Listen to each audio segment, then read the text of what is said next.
MLC चुनाव में nomination होने के बाद अब सवाल उठ रहा है कि उपेंद्र कुशवाहा के बेटे और मंत्री दीपक प्रकाश का आखिर क्या होगा, क्योंकि दीपक प्रकाश को एमएलसी चुनाव में उम्मीदवार नहीं बनाया गया। जब उपेंद्र कुशवाहा से इसे लेकर सवाल पूछा गया कि उनके बेटे का क्या होगा, तो कुशवाहा की नाराजगी और दर्द दोनों साफ छलक गए।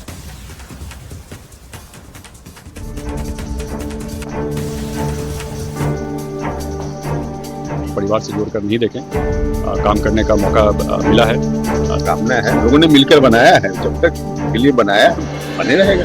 पवन सिंह से लेकर निशांत कुमार तक नॉमिनेशन दाखिल करते नजर आए, लेकिन एक चेहरा नजर नहीं आया, वो था मंत्री दीपक प्रकाश का।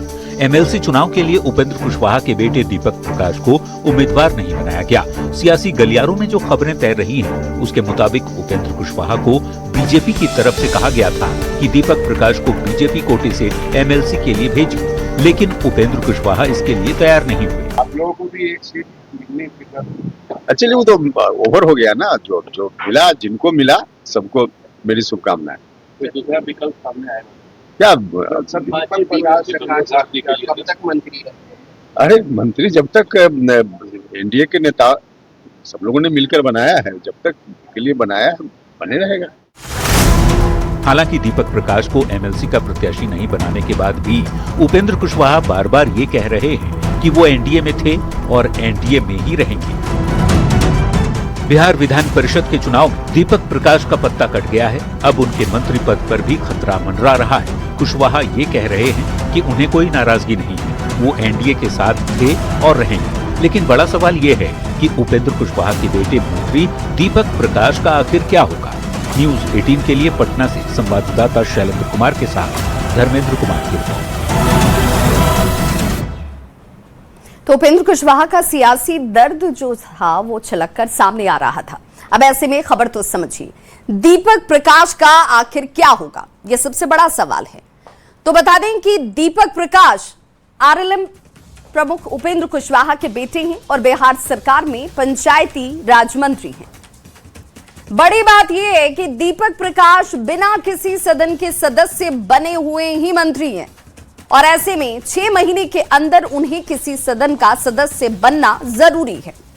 ऐसे में कयासबाजी थी कि हो सकता है कि उन्हें एमएलसी बनाया जाए, क्योंकि एमएलसी की 9 सीटों पर चुनाव और 1 सीट पर उपचुनाव हो रहा है।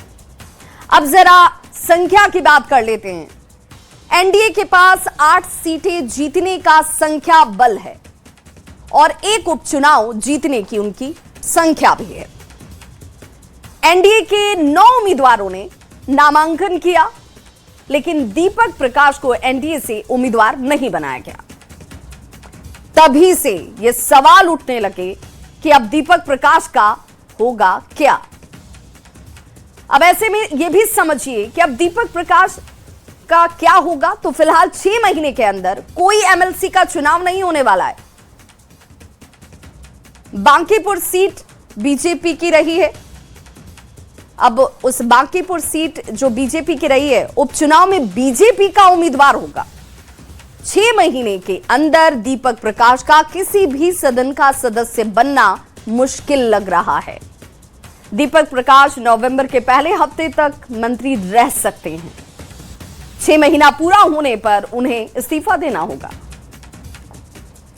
अब दीपक प्रकाश का मामला क्यों फंसा हुआ है वो भी समझिए।